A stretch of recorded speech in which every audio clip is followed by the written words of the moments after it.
Bonjour les amis, en live du Lot, pas très loin de chez moi, dans un endroit absolument merveilleux. Je vous garantis qu'ici les problèmes psychologiques s'en vont très vite. Euh, bon, c'est façon de parler, mais c'est très beau. On est un peu en contrebas de la vallée, c'est isolé de deux antennes qu'il y a plus haut chez moi sur la vallée, qui sont à peu près à 1,5 km. J'ai amené le petit Cornet, qui est un super appareil de mesure électromagnétique, qu'on peut appeler aussi un Electrosmog Meter. Ça vient des USA, c'est incroyable. Et ça coûte entre 200 et 230 euros. Je vous le conseille parce que ça peut mesurer les basses et hautes fréquences. Basse fréquence, c'est généralement ce qui est émis par l'électricité chez nous. On peut appeler ça la dirty electricity si les réseaux sont mal branchés, mal câblés, etc. S'il y a des fuites qui passent à travers vos murs, et c'est important surtout pour la chambre à coucher ou le bureau, bref, là où vous passez pas mal de temps. Donc ça mesure basse fréquence, champ électromagnétique, donc le champ électrique et le champ magnétique, et les hautes fréquences, tout ce qui est issu des technologies sans fil généralement, donc les antennes, les téléphones portables, le Bluetooth, les babyphones, etc., etc. Vous voyez, je me branche, je me mets en vol par mètre, bim. Donc là, ça bouge pas. Il n'y a rien qui bouge, il n'y a pas de son, c'est dans le vert, vous voyez, c'est très très très très calme. Mais je vais couper et on va se mettre ensuite on va se mettre en 3G. Voilà, je reviens et là déjà ça bombarde, vous voyez, on a un son, c'est pas du Bach, c'est pas du Mozart, c'est extrêmement crade. Ouais, tais-toi. Donc là, on a piqué, on était en vol par mètre. Et on était à 0,008, ce qui est une valeur faible et ce qui est une valeur correcte si on veut rester dans un endroit sur le long terme. Donc un lieu de travail, bref, un endroit où vous restez longtemps. Là, on a déjà fait un pic à 1,38 volts par mètre. C'est beaucoup.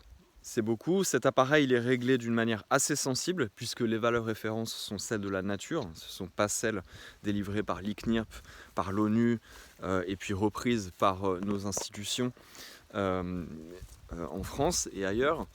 Donc là on était à 1,8 volts par mètre, c'est beaucoup. Par exemple, sachez que le Conseil de l'Europe en 2012 a adopté une résolution qui est la résolution 1815 et qui préconise un niveau de 0,6 volts par mètre et ultérieurement 0,2 volts par mètre, qui sont vraiment des valeurs très très faibles. Aujourd'hui, on a des seuils de tolérance qui ont été poussés jusqu'à 60 volts par mètre, c'est énorme. Et puis il faut savoir qu'au niveau biologique, il y a des changements, il y a des altérations à des niveaux infiniment inférieurs à 0,2 volts par mètre déjà. Voilà. Donc, si on regarde comment les cellules fonctionnent, vous allez voir que c'est en milliwatts, enfin c'est des valeurs vraiment extrêmement faibles. Donc vous voyez, là on est dans un endroit très isolé et j'ai juste allumé mon téléphone en 3G et ça a jumpé un truc de ouf. Donc c'est ça l'idée, c'est de réduire au maximum votre exposition au téléphone, au Wi-Fi, etc. Les gens qui font du yoga, qui ont un lifestyle super healthy, tu vois, et ben à quoi ça sert si ensuite ils se bouffent du gigahertz dans la tronche, ça ne sert à rien. C'est comme faire du yoga sous un toit rempli d'amiante, quoi. Enfin, je veux dire, ça n'a aucun sens. Donc voilà, pour revenir rapidement sur ce Conseil de l'Europe et la résolution 1815 adoptée en 2012, sur quoi ils se sont basés? Ils se sont basés sur le rapport Bioinitiative, qui est un rapport qui a été mis en place déjà dans les années 2010, je crois que c'est 2012, revu et augmenté ces dernières années. C'est à peu près une trentaine de scientifiques et de chercheurs indépendants qui ont fait, oui mon petit chien, qui ont rassemblé plein d'études, qui ont fait des méta-études, qui ont analysé plein de méta-études. Et dans les conclusions, vous avez vraiment un apport de connaissances très important qui nous montre de manière claire et distincte que oui, les ondes électromagnétiques, basses et hautes fréquences, artificielles, pulsées et polarisées, entraînent des problèmes de santé. Il y a juste à regarder notamment les effets les plus clairs, c'est sur la fertilité masculine, puisque sur le sperme, c'est quelque chose de très fragile, dont on peut voir la réactivité de manière très rapide. Voilà, c'est, je veux dire, indéniable. Et vous avez aussi par exemple les enfants atteints de cancer du sang, de leucémie. On sait que les enfants qui développent ces cancers, généralement pas très loin, il y a un transformateur, il y a des lignes à haute tension, il y a des gares ferroviaires, enfin bref, il y a des émissions de basse et haute fréquence très puissantes.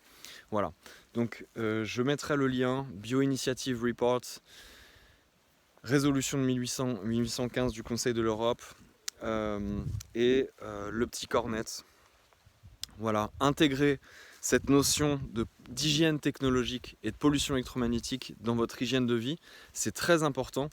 La preuve en est, quand on se met à la Terre, on se reconnecte au vivant et aux vibrations cosmiques et telluriques, et donc on s'isole de toutes ces pollutions. Enfin, regardez le site de Sébastien, inaltera.fr, regardez ses vidéos, regardez le film Earthing, lisez le livre de Clint Ober, vous allez voir, en fait ça paraît incroyable, mais c'est pas du tout incroyable, c'est juste que c'est incroyable, c'est notre déconnexion fulgurante qui fait que dès qu'on se remet à la terre, on est ah mon Dieu, mais non, c'est pas mon Dieu, c'est juste on se reconnecte à la nature, au rythme des saisons, tout ça. Enfin c'est pareil pour tout quoi.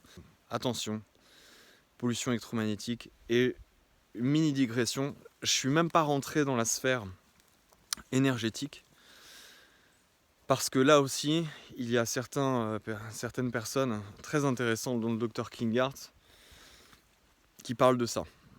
Voilà, notamment au niveau par exemple des fréquences Wi-Fi et du rapport que ça a avec la glande pinéale, qui stimule la création de mélatonine, mais pas que, qui serait aussi notre porte vers le vertical, la verticalité, vers le spirituel.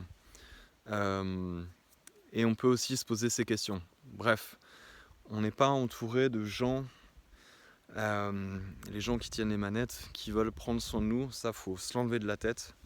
Il n'y a pas de complot, il n'y a pas tout ça, c'est juste l'évolution du monde de l'argent. Si on était à leur place, on serait sans doute pareil. C'est pas les banquiers qui créent la banque, c'est la banque qui crée les banquiers. Voilà, donc autonomisons-nous, rendons-nous le plus indépendants possible, au niveau de la connaissance, comme au niveau des pratiques, en tout genre. Bonne journée.